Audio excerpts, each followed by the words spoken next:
We are honored today to have Takeshi Furumoto as our keynote speaker. Tak was born in the Tule Lake Segregation Center and is a survivor of the injustice that many have talked about today.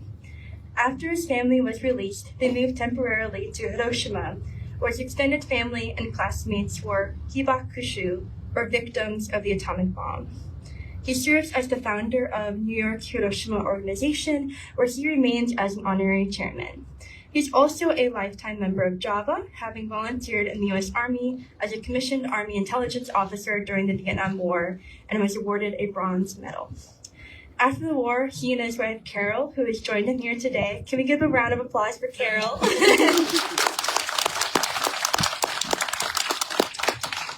After the war, they relocated to New Jersey, where they founded Furumoto Realty. Tak serves on many boards and advisory groups in New Jersey and New York. As a descendant of Tule Lake and those affected by the atomic bombings, it is my highest honor to introduce this American hero, Tak. Welcome.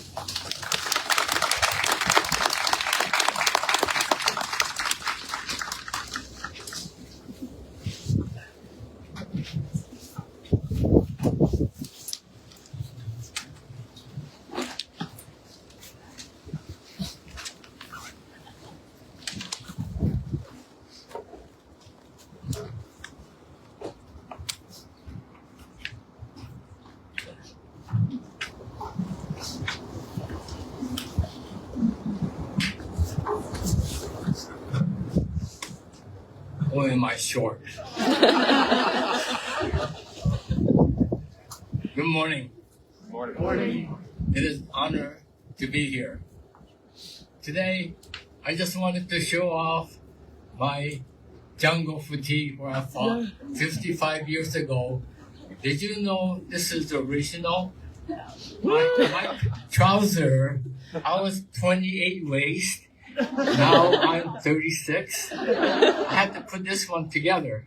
But somehow the top fit me but really tight. But I was able to, this jungle fatigue, I was there when President Nixon went into Cambodia without congressional approval.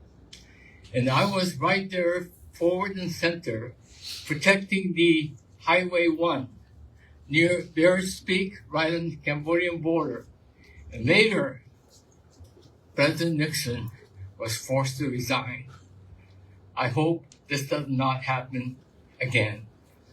But anyway, I thought I'd like to show this off today. And also, we just mentioned about my wife.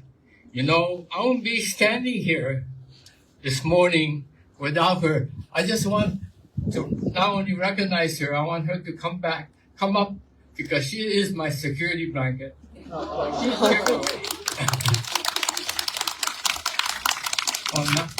you like to say just a few words?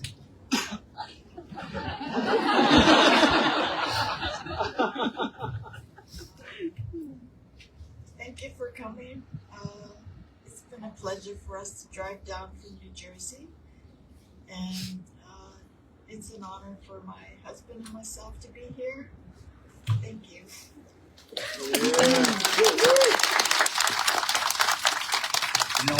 When I came back, Vietnam, with a serious case of PTSD, and also exposed to Agent Orange, she had nursed me, and she had financially, helped me. And also our company, because I could not hold the job, we started Furumoto Realty together. To this day, it's been 52 years, but still she and I are working. But anyway, we've been married 54 years. Now, I don't know how we did it. Well, how am I doing with the PTSD? Am I okay? But her parents actually was married in Tule Lake Segregation Camp, and her grandfather died in Tule Lake Segregation camp. And I was born in Tule Lake Segregation Camp. And they had a loyalty question that was very unfair question. And our parents answered no. It's the 27th and 28th. 27th was that, would you serve in the military? And my father said, no, you took my business away and I have $4. There's no way. And also 28th was, would you disavow Emperor of Japan? And my grandparents, both my mother's side and my father's side, lived in Japan. They were not able to go back to Japan, so they answered no. So they answered no, and that was the Tule Lake Segregated Camp, the most security guarded camp of all 10 camps. But today, I would like to read the letter I got from President Clinton. This is the Civil Liberties Act of 1988 that President Reagan signed, and I'd like to read this to you.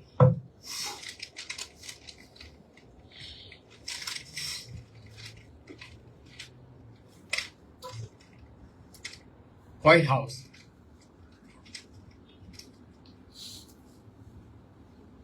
Excuse me. White House,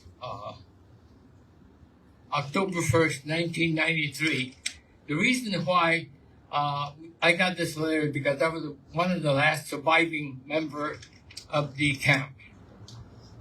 Over 50 years ago, the United States government unjustly in turn evacuated or relocated you and many other Japanese Americans.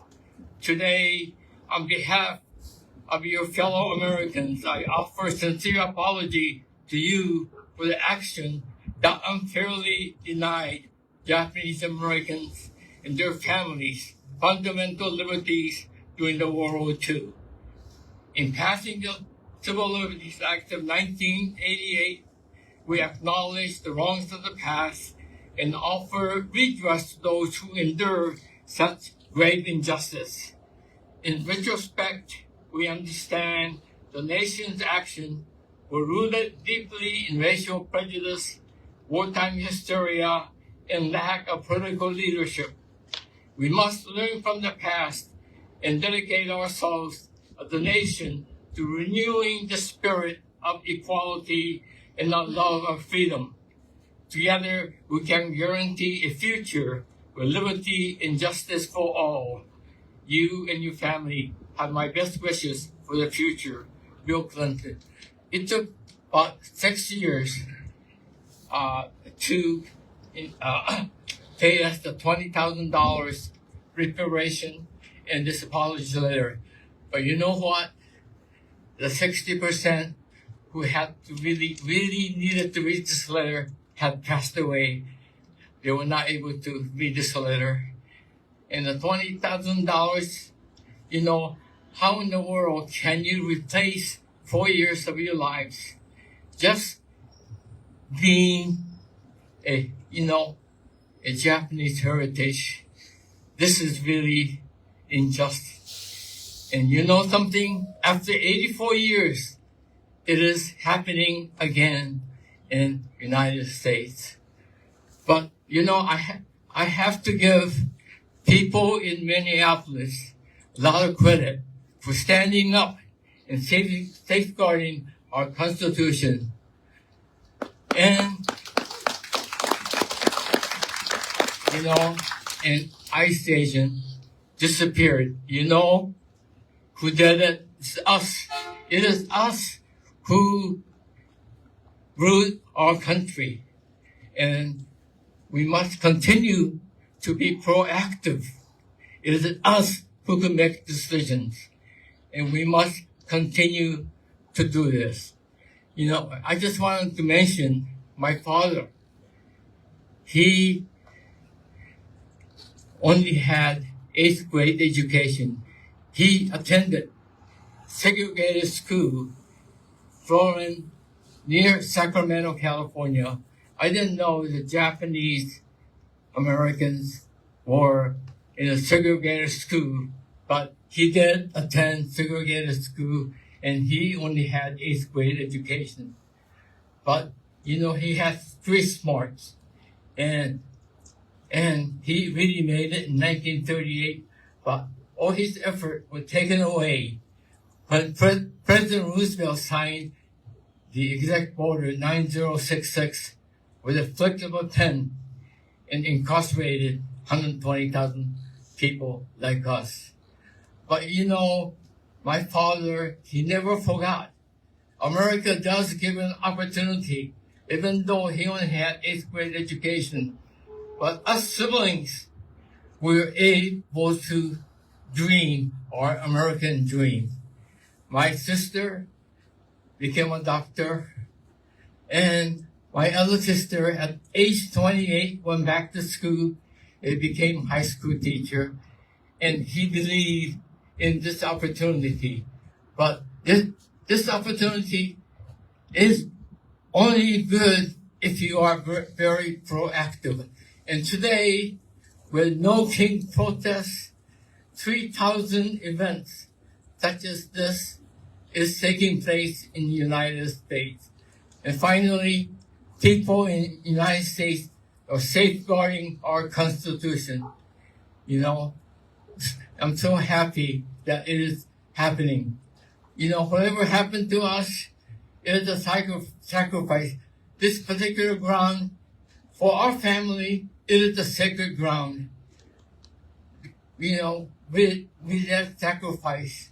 But to make this country better, and we like to restore our reputation. We work hard to make it this point. This is the only country in the world leading the world in diversity. It is very hard to do this, but we're doing it. But again, this freedom walk is so important, and I'm glad that you are here to walk together today. Thank you.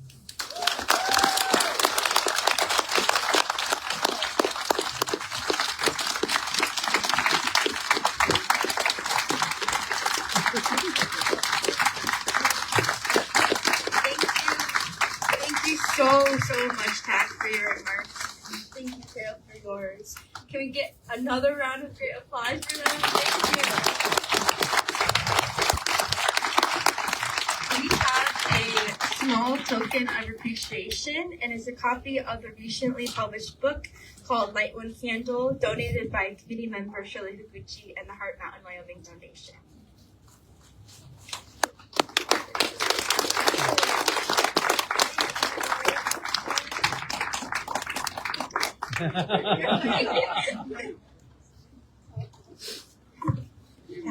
Thank you, Tak.